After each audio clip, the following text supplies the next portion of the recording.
With over 2.4 billion people on Facebook, that newsfeed is looking a little bit cluttered. So how are you supposed to stand out as a brand or an individual to get your message seen?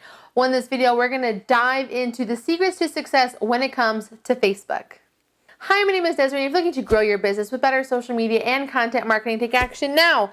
Hit that subscribe button and that bell below. Now, I am not going to bore you with really basic things that you probably are already doing for your Facebook page, like having your profile filled out and using the right file size. Like, I kind of expect that if you're here, you've done a lot of these things, all those blogs and stuff I've told you to do, and you're like, I need more. So you definitely want to stay tuned till the end of this video where I'm going to give you my #1 tip and secret so that you can have success. But first, we gotta dive into some details. Now, we're on YouTube, and how I have been able to find what I consider to be success on YouTube comes from studying my analytics. I'd spend a lot of time staring at what's going on my YouTube channel so that I can create more content that you guys want to watch that also the Facebook algorithm is gonna like. One day it hit me, oh my gosh, why am I not doing this for Facebook too? Because there are so many data points that Facebook has available to us that's going to make this so easy for us to understand to create better content, because Facebook is telling us exactly what content we're creating that is working or not working.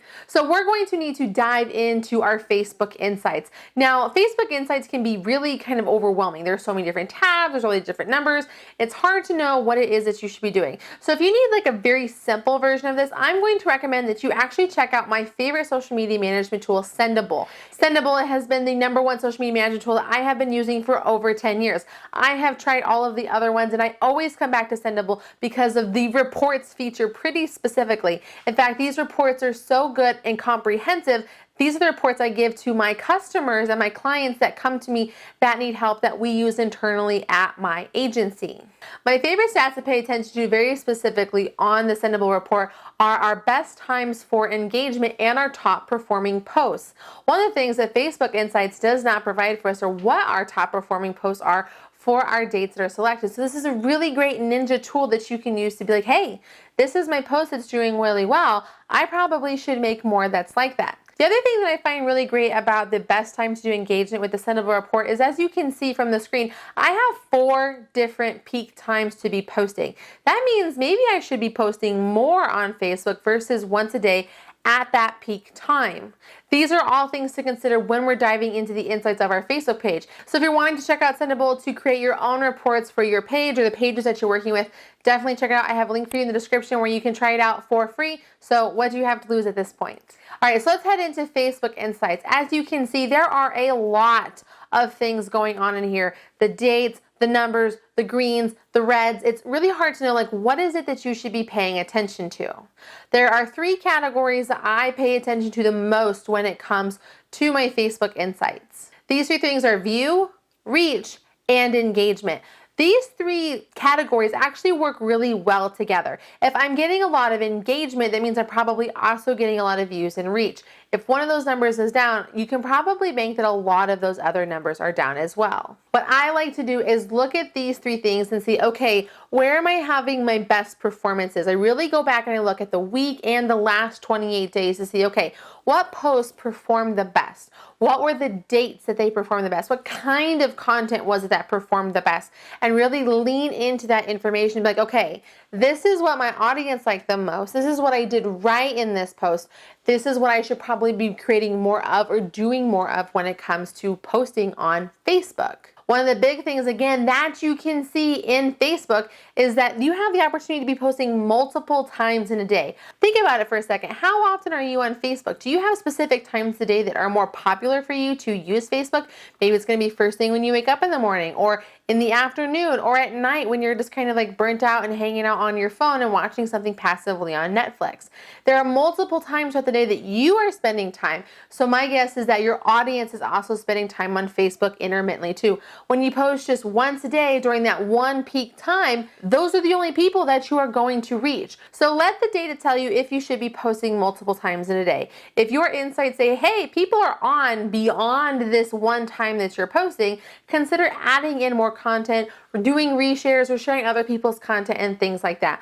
Being more present is allowing your brand to have more opportunity to be touched by other people. Okay, so it's time for that number one super awesome secret trick that I think that is the best way and Facebook's favorite way to get you more engagement. Ready? Long form video.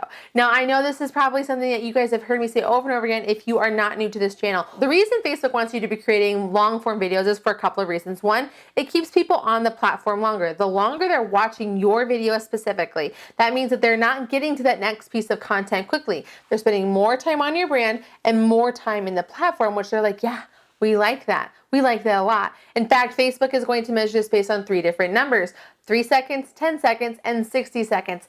If you hit those boxes, Facebook's algorithm is going to check those off and be like, yeah, this person knows how to hold people's attention long enough to keep them watching that video. So we're going to make sure to serve that video and more of their content, not only to this Facebook user that watched it, but all to these other ones to see if they like it as well. Additionally, you're going to have a lot of ad opportunities with this. The long form content is where Facebook can make money in your video ads. If you're creating videos that are over 3 minutes long and you have got people watching more and more and more, Facebook is going to allow you to qualify for monetization. And that means when your videos hit that 60-second mark, they're going to run a 10 to 15-second ad on your video where you, the creator, are going to financially benefit. So if you can create content where Facebook has the opportunity to make more money, you better believe that they're going to keep serving your content to the audience based on how they're engaging and liking what you have going on. There are ways to make hundreds, thousands, and tens of thousands of dollars with Facebook ad revenue. You're gonna watch this video I have right here, where I'm gonna kind of show you a brand that I have worked with that does a really great job with this, and you can learn a little bit more about how you can do that too. So what do you need to do with your long form video to have success with Facebook? Well, first things first, you need to be making videos that are over 3 minutes long. I would encourage you not to make them too long. Usually live streams are where you're gonna have success with long form video. Usually that 3 to 7 minute mark is as much time as people generally want to spend on Facebook. But at the very least, make it 3 minutes long so that you can qualify for Facebook ads. Second, you want to make sure that you not only have sound with your video, whether it's just music playing or someone talking like this, but also that you have closed captions with it.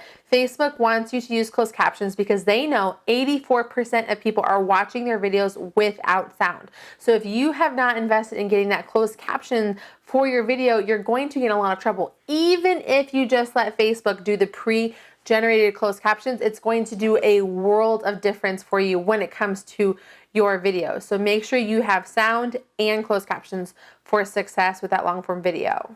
And again, remember, you have these 3 markers you have to hit with 3, 10, and 60 seconds. The reason I'm coming back to that in this to-do is because you need to make sure that your content is catching people in that thumb scroll. That's why the first 3 seconds are so important. Because you have to think, how are you scrolling on your phone with your thumb? You want to make sure that in those 3 seconds you can give so much value and so much pow that they are going to stop that thumb scroll. And then they're going to try and stay for 10 seconds and you have to keep giving them value. And then I think once you can get them for 10 seconds, that's when that 60 seconds needs to be so important, where you're captivating their attention. Now, like in this video where I wanted you to stay to the end to this top secret part, I would have given this all the way to you for free at the very beginning of this Facebook video because I want you to watch. So give the most important, the most value, the most pow content right there in those first 3 to 10 seconds to get people to watch, because that's what Facebook is paying attention to. If you're wanting more information about what you should be doing for your Facebook, you're going to want to check the link I have for you down in the description. That is from Facebook themselves. That is their checklist of what you should be doing with your videos. You're definitely not going to want to miss that. Now, if you're looking for more organic Facebook content ideas, I want you to watch this video that I have for you right here. And until next time, I will see you soon.